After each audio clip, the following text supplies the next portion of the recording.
alphabetical order, Azentio, NewGen Software, Nucleus Software, Sascada and Thought Machine, and to our ecosystem partners, Start AD, the DIFC Innovation Hub, and the Africa FinTech Network. So our thanks go to them.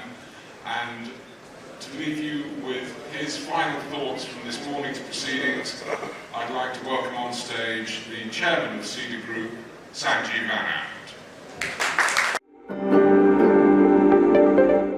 Good afternoon. I was told I can't get lunch unless I say a few words when I can't be as witty as Robin. I'm not going to obviously talk about all the great stuff that got talked about this morning. All the experts were there. I'll take a bit of a strategic context for a minute or two before we all go and have some food. We've talked, the last session was actually quite fascinating for me because I started my career in the US in the mid-80s. And we talked about MSMEs. And we talk about MSMEs in the Indian emerging market context. But if you look at the development of most developed economies around the world, even today, right, 50 to 60% of job creation of the banking sector to a certain extent does come from, whether it's the Middle East, whether it's the Western world, whether it's Europe, whether it's the US, does come from that sector. So I think fundamentally, if any economy has to grow, and by default that means the financial services sector has to grow, that is actually the one sector that needs to get taken care of. And this is the sector that is obviously treated like a stepchild. I've seen, I've obviously advised banks around the world over the years, and they oscillate between corporate, which is quote unquote safe, till one account can blow up everything, right? But it's easy, in my view, armchair lending, because you can always just blame it on credit. So nobody really owns the credit. Or they will oscillate towards retail, and they've just built into the retail business model high NPA and default rates because the pricing structure allows it.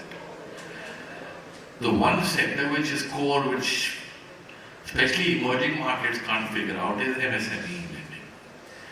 So unless you can have a working model for that, the economy cannot grow, and by default the banking sector cannot grow. Right?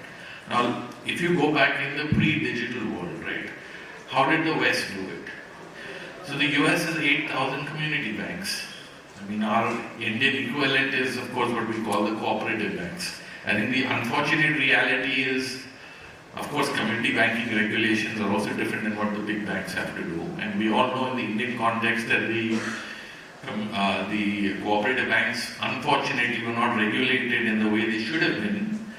But if the Indian equivalent of the community banking model had worked, the MSME issue could have been addressed even in a non-digital context 30 years ago. In fact, I believe that the Indian economy would have been twice its size today than it is right now. So anyway, it's an opportunity, I think, lost for my father's generation, maybe for my generation, because we can all imagine if our economy per capita was 2x of what it is right now.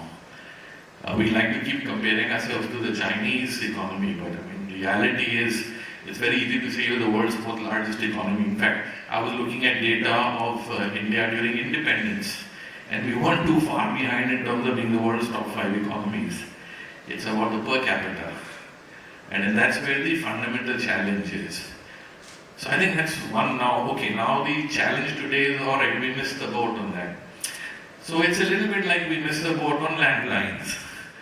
Because I started my career as a telecom strategist in the US when the US markets deregulated. And then I moved back to India. I did a lot of work for large telcos and the Airtel of the world and so on and so forth. So I think the one opportunity we have right now is, even though we missed the boat on the community banking model, we should not and we will not miss the boat using digital as a disruptor. Because at the end of the day, what happened in India is all of us have cell phones now. The guy on the street who's selling fruit has a cell phone now. So somehow we made it up, right? Through technology and through affordable technology. So I think we're fortunate from that context, right? So I think it's very important strategically not to get too stuck in the technology, but as the panel said today, is in the solutions that they will provide, especially in my view to the SME sector. Because if you are able to provide those solutions, then by default the retail piece will grow. Because it's all dependent on employment, right? So I think there was just one, comment I want to make on this. The second is the comment around simplicity.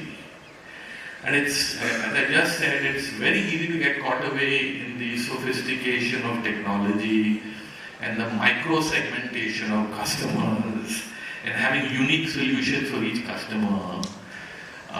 But having lived in bank in the US, and you can also get carried away. Some of the biggest banks in the US, if I open their apps on my phone right now, they are far more simpler than the apps that I use in India, because we've tried to stick everything that was on our desktop onto our phone.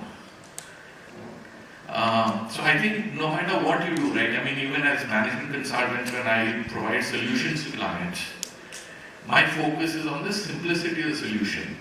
Sometimes a client will say, well, we paid you a lot of money, right? But you're only telling us motherhood. But my point to them is, how often do you get motherhood right? So again, I think fundamentally, if we have identified certain core technology solutions that can serve large customer segments without getting too carried away on the micro-segmentation and provide sustained solutions and customer service levels, that's fine to start with, right? I think the last comment I want to make is on the lending side, right? And I think we talked about it today. And yeah, it is a big issue, right? The fundamental issue is that I've worked for enough banks as clients, and they can never really figure out whether they treat an SME as a retail credit or do they treat it as a commercial credit. And it's like when I advise hotels, right? When you try to ask a guy who runs a 5-star hotel to design a business hotel room for you, the guy doesn't know how to do it. So the challenge is that, yes, of course, there is more sophistication and more banks are understanding MSME better, but do they understand it at the level they should? Are their organizational structures correctly structured internally to give the due attention from the acquisition to disbursement? Right now, we have a large consulting practice in the Middle East and in India. It still takes us 3 to 4 weeks to open a small business account. Even in India.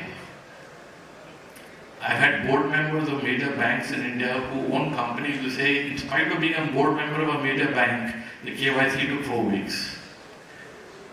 I can take you to JP Morgan Chase in New York, it'll take a day. So, we aren't getting motherhood right? Can you imagine if we can't do it right in a major metro? How is anybody in a tier 2 city or a tier 3 city going to get it right? So I think, these are just to close. I think this is just fundamentally some strategic thoughts in my mind that the economy has to be 2x to 3x size. It cannot be that size unless the MSME sector is taken care of. That cannot happen if we do not allow them to open accounts. Velocity of money, right? SMEs are willing to pay a point or two more on interest rates just to turn their money quickly. We can't even manage that. Simplicity, let's focus on key areas.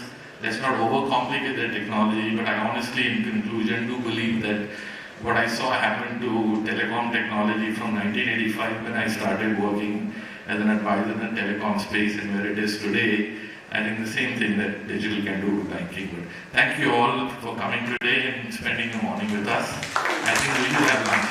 Thank you.